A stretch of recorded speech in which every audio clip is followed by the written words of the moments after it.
Hello, and my name is Craig, and welcome to the next episode of the Betty Blackwood build. All I want to do now, well, really what I want to achieve is to put the binding channels in, but before I can do that, I'm going to make sure that the sides are very smooth, because wherever the router goes, it's going to follow the sides. If the sides are uneven, it's going to cause an uneven channel to be made.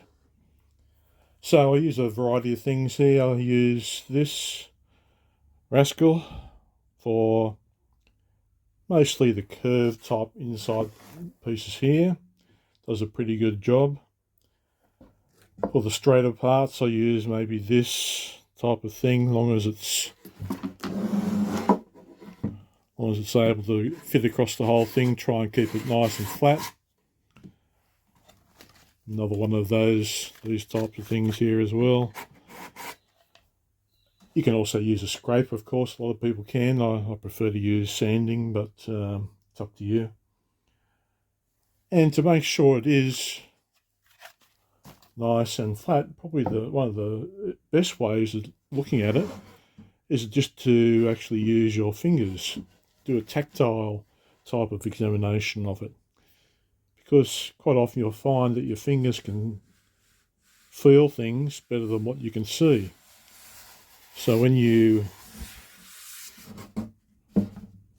looking to make this nice and smooth, just run your fingers around there and see if you can find any little bumps. Like there's a little one just up there. Now I may not have seen that when I was looking at it. Probably not.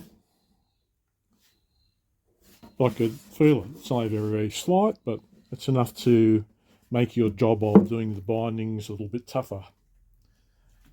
So that's going to be the next step. And it makes a bit of a mess, so I won't show you that. Okay, after I've smoothed off all the sides, I'm pretty happy with. Next step is to actually use the router. I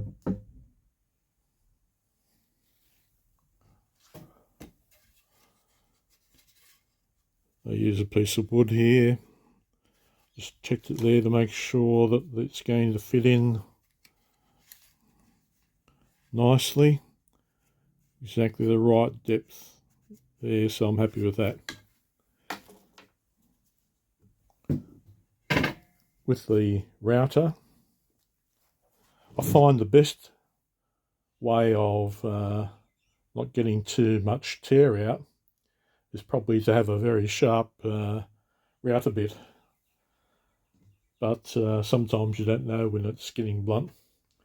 But to try and limit any damage, you do cuts from here down to there, here down to there.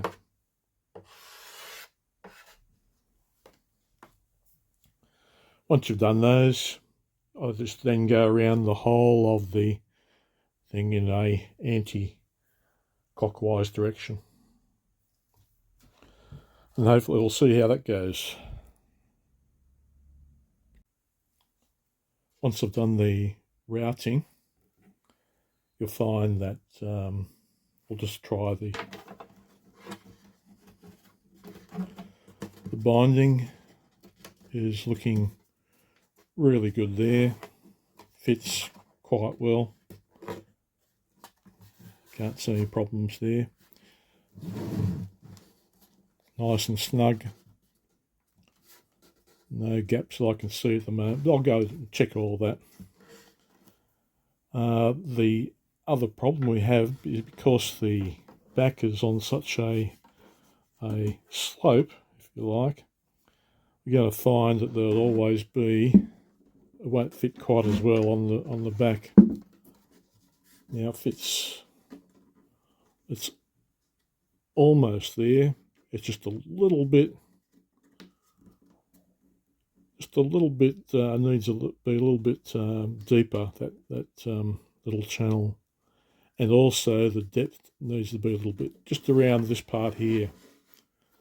So from here to about there. But I think it's a pretty smooth cut around. It's been pretty good. We'll see.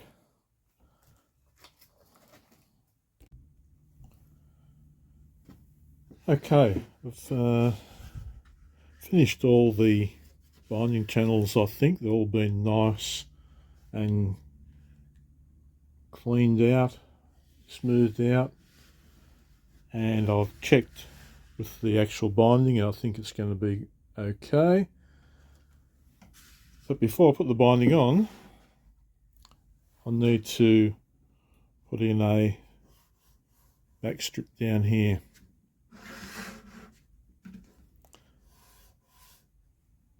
Now originally I was going to just put in a little piece of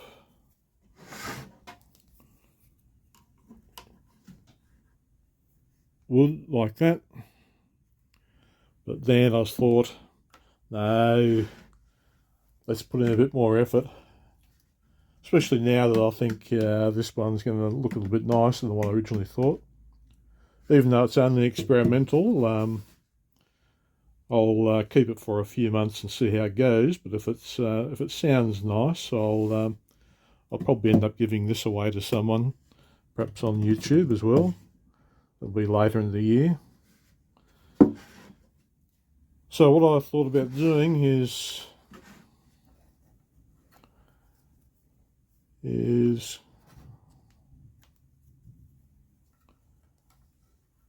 a little bit of that Paduke. That Paduke is, normally it's quite orange. If I were to sand that now, that would also become quite an orangey, bright orangey kind of colour. But this is the colour it goes after a few years, and this is from a Paduke guitar that I made a few years ago. Just some leftover pieces. And Paduke's a really nice wood for making guitars. If you like rosewood type of guitars, Paduke is an excellent wood for a rosewood kind of, has that sound, that metallic kind of sound. Although it used to be easy to get and cheap, but now it's unfortunately they've stopped allowing it to be transported around the world so much. So it's becoming rare. I guess the old kitchen people have decided to make their kitchens out of Paduke and have used up all the wood again, like they do for most wood. But we still have some left. I have a few sets, quite a few sets. So I thought I'd do this kind of thing on here, and I could simply, when the binding goes around here, I could just do it like that. That would make it very simple and easy to do. But I thought, okay, well, I'll try and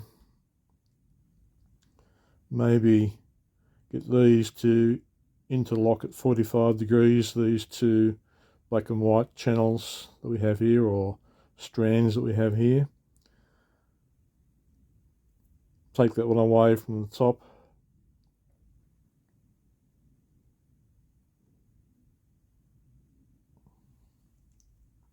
Or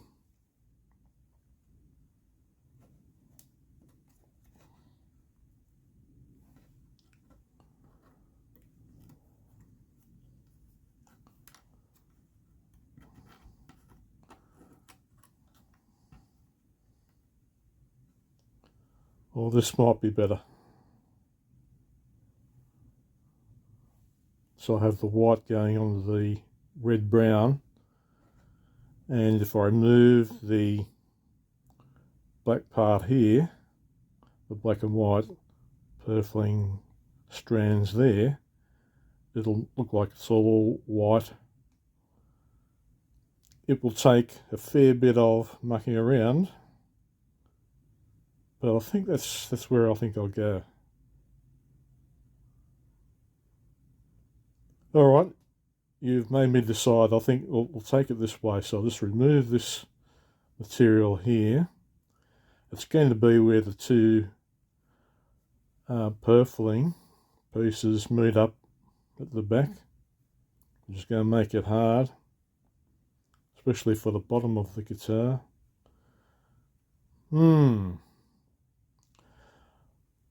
Yes, for you people, we'll do it this way and see what it looks like.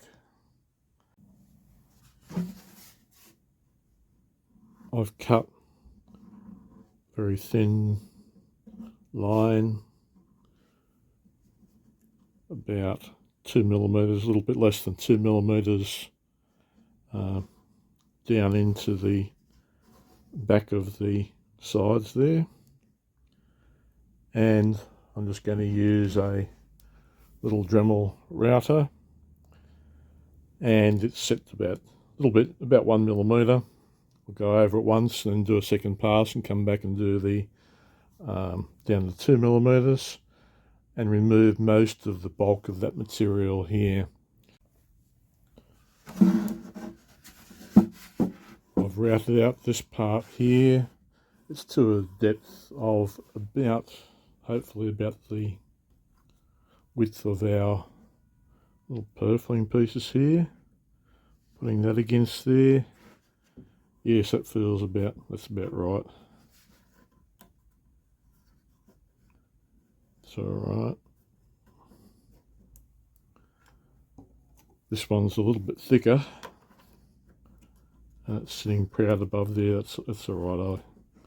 I'll sand it down when we've finished gluing it in. So hopefully this should be just a little bit shy of these two pieces, so this one should not fit in because we've got a little bit to play with to get the chiseling, get a nice straight line and make sure it's alright. Once we've done that, we can just stick this in. I think we're getting pretty close now.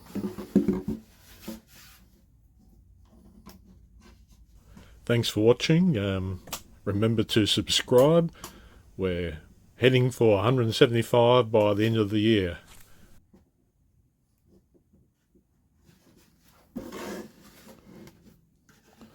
Almost there.